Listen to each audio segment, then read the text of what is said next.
ஈரோடு கிழக்கு சட்டமன்ற தொகுதி எம்எல்ஏவா இருந்த காங்கிரசின் மூத்த தலைவர் EV.K.S. இளங்கோவன் கடந்த டிசம்பர் மாதம் உடல்நலக்குறைவால் காலமானார். அதையடுத்து ஈரோடு கிழக்கு தொகுதி காலியானதாக அறிவிக்கப்படுது. இதைத் தொடர்ந்து ஈரோடு கிழக்கு தொகுதிக்கு வரும் பிப்ரவரி 5ஆம் தேதி இடைத்தேர்தல் நடைபெற இருக்கு.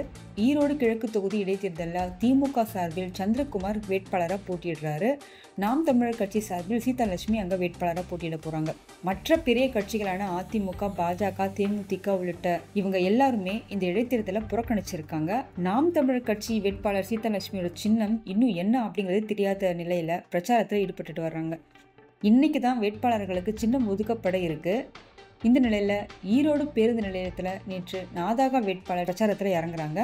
அனுமதி இல்லாமல் பிரச்சாரத்தில் ஈடுபட்டதால ஈரோடு மத்திய பேருந்து நிலையத்துக்கு போன போலீசார் நாதாக வேட்பாளரான சீதாலட்சுமி கிட்ட அனுமதி வாங்கிட்டு பிரச்சாரம் பண்ணுங்க அப்படின்னு சொல்லி அறிவுறுத்தி இருக்காங்க. ஆனாலும் நாம் தமிழர் கட்சியினர் தொடர்ந்து பிரச்சாரத்தில் ஈடுபட்டுட்டே தான் வந்தாங்க. போலீஸ்காரங்க சொன்னதை அவங்க காதுல வாங்கிக்கல. அதை தொடர்ந்து நாதாக வேட்பாளர் சீதாலட்சுமி மேல தேர்தல் பிரிவு அதிகாரிகள் ஈரோடு டவுன் காவல் நிலையத்தில் புகார் கொடுத்திருக்காங்க. இதன் பேர்ல முன்னனுமதி பெறாமல் ஈரோடு பேருந்து நிலையத்தில் தேர்தல் பிரச்சாரத்தில் ஈடுபட்டதா நாதாக வேட்பாளர் சீதாலட்சுமி உள்ளிட்ட 8 பேர் மேல BNS 171 பிரிவின் கீழ் ஈரோடு நகர காவல்துறையினர் வழக்கு பதிவு செய்திருக்காங்க. இந்த நிலையில ஈரோடு கருங்கல்பாளையம் போலீசாரும் நாதாக வேட்பாளர் சீதாலட்சுமி மேல வழக்கு பதிவு செய்திருக்காங்க. ஈரோடு கிழக்கு தொகுதி நாம் தமிழர் கட்சி வேட்பாளர் சீமான் நேற்று மாலை சித்தன் நகர், ஜீவா நகர் பகுதிகளில் அனுமதி வாங்காமல் பிரச்சாரம் செய்ததா கருங்கல்பாளையம் போலீசார் வழக்கு பதிவு செய்திருக்காங்க. முன்னதாக ஈரோடு கிழக்கு இடைத்தேர்தலுக்கு நாம் தமிழர் கட்சியினர் பிரச்சாரம் செய்ய அனுமதி மறுக்கப்படுவதாக அதுக்கு முன்னாடியே ஈரோடு கிழக்கு இடைத்தேர்தலுக்கு நாம் தமிழர் கட்சியினர் பிரச்சாரம் செய்ய அனுமதியை கொடுக்க மாட்டேங்கிறாங்க அப்படின்னு நாதாக வேட்பாளர் சீதாலட்சுமி ஏற்கனவே ஒரு குற்றத்தை முன் வச்சிருந்தாங்க. என்னோட வேட்பு மனு ஏற்றுக்கொள்ளப்பட்ட பிறகும் பிரச்சாரம் செய்யறதுக்கு அனுமதி தராமல் அதிகாரிகள் இழுத்தடிச்சுட்டே வராங்க. இடைத்தேர்தலில் தோத்துடுவோம் அப்படிங்கிற பயத்துல என்னை பிரச்சாரம் செய்ய விடாம திமுகவினர் தடுக்கிறாங்க. அதற்கு போலீஸ்காரங்களும் அதிகாரிகளும் துணை நிற்கிறாங்க. இது அராஜகத்தின் உச்சம் அப்படின்னு சீதாலட்சுமி ரொம்ப வெகுண்டு எழுந்து ஒரு பேட்டியில சொன்னாங்க. இந்த நிலையில நாம் தமிழர் கட்சியினரின் குற்றச்சாட்டை மாவட்ட தேர்தல் அதிகாரியும் மாவட்ட ஆட்சியருமான ராஜகோபால் சுன்கரா மறுத்திருக்காங்க. ஆன்லைன் மூலமா பிரச்சாரத்துக்கு அனுமதி கோரி விண்ணப்பிக்கும் எல்லாருக்கும் பாரபட்சம் இல்லாம நாங்கள் அனுமதி கொடுத்துட்டு தான் இருக்கோம் அப்படின்னு சொல்லி அவர் விளக்கம் கொடுத்திருக்காரு. இனி அந்த பகுதியில இடைத்தேர்தல் முடிகிற வரைக்கும் அவங்க மேலேயும் இவங்க மேலேயும் மாத்தி குற்றம் சொல்லிட்டு தான் இருப்பாங்க.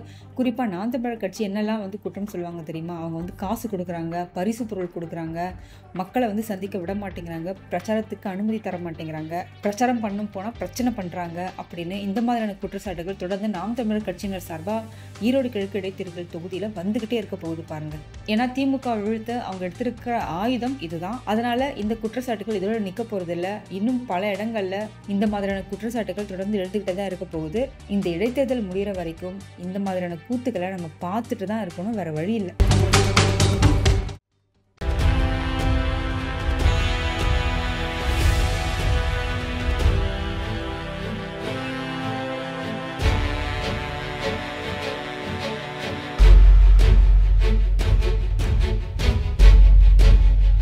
தேசத்தின் நம்பிக்கை மாத இதழ் அப்பா பதிப்பகம் இணைந்து வழங்கும் நேர்மையாளர் சகாயம் IAS அவர்களின் அனுபவ பதிவில் கடைசி தரியில் கண்டாங்கி சேலை இப்போது பரபரப்பாக விற்பனையாகிக் கொண்டிருக்கிறது. சென்னை புத்தக கண்காட்சியில் கிடைக்கின்றது.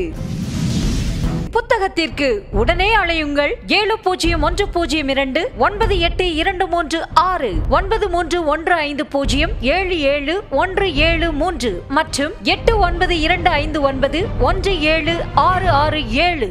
கடைசி தரியில் கண்டாங்கி சேலை.